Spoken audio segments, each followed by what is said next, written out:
What's going on, everybody? It's your boy C-Zar, and we are talking about Zebec today, ZBCN.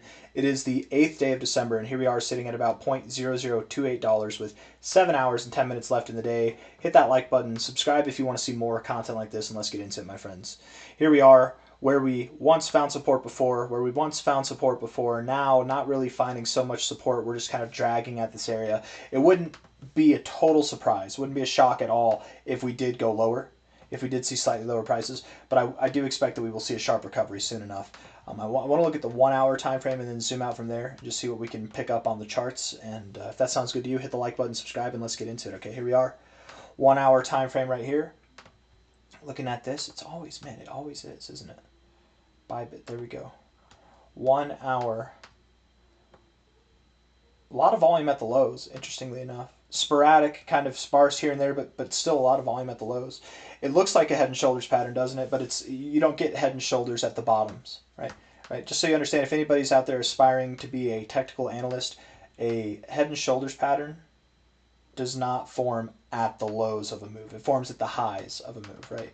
Here, I was going to say, here's your head and shoulders, but not even. That's actually not even, but it still performed like one. You still move down. Anyways, we could move lower. Let's look at the 1 hour time frame here. 1 hour RSI. It's actually looking kind of good here, to be fair. The stochastics are at a point to bounce. You could go lower, and if you do go lower, if you don't bounce here this hour, or maybe the next hour, then you probably do go lower. MACD is useless because you're moving sideways, so we're not going to focus on that too much. Overall, I like the RSI, but the fact that you're not getting overbought is not good. You're bullish, but you're reluctantly bullish, and this is all you could do. I mean, like, this is all you could do. You couldn't even get overbought, and you didn't do anything but just move sideways. So I wouldn't say this looks good, actually. Looking at the 4 hour time frame, and again, saying something doesn't look good on a 1 hour basis, that's not dramatic, right? That's a short-term move down. That's nothing crazy. Okay, 4 hour time frame here. Looking at this, rejecting the 50, getting higher highs in the RSI while providing lower highs in the price. It's hidden bearish divergence. Same thing on the stochastics and the MACD. Lower, probably, very probable. Yeah, it would make a lot of sense that we go lower. So if we are going lower from here, we take this low from the 21st of November to the high here a few days later. Where's the next likely target? The golden ratio right there, 0.0261 to 0.0251, somewhere in that zone there. And that also correlates pretty well with our low closing, daily low close right there, our wicking low back here from the 10th of October, our low points back here. I mean, it's a completely adequate area, and it's a very substantial area of support down here in this area, and it's our relative golden ratio zone as well. So I think that's fine. 0.0261, 0.0251, something like that, probably going to happen over the coming days. I'm proven wrong once we close a day above 0.032, okay? Which is kind of sad because that is so far away from here. But the reality is, and that's a 14% move. The reality is we could pump even above this high. Even above that high right there, we could pump 12% or 13% and still, from there, proceed lower. It can happen. So we have to be very diligent here. I would say that the 236, something at 0.032, a daily close, not a wick, but a closing point above the 236, will validate this as a low and invalidate the idea that we go lower. Until then, I maintain that posturing. Unless we're up here and I see some signals that suggest that we're actually showing support and ready to go. Maybe if we did something like this where we found a little bit of resistance, but we found support at the 382, a prior area of closing resistance, support here, support there.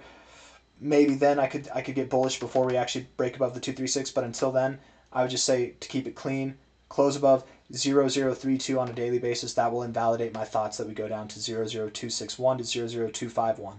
0.0261 to 0.0251 are the next areas to consider.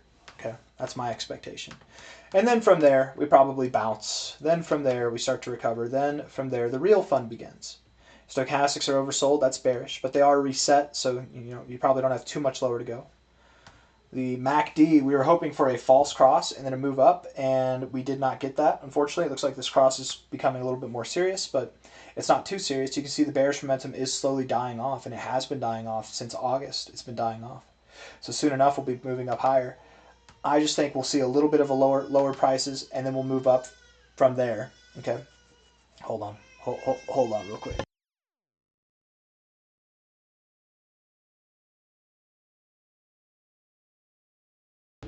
All right. Let's see here.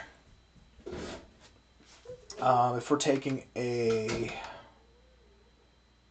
I don't think we need to take another perspective on that. Sorry. My baby was crying, so I paused the mic, and I was like, you know what, this is a good moment to take a sip of water.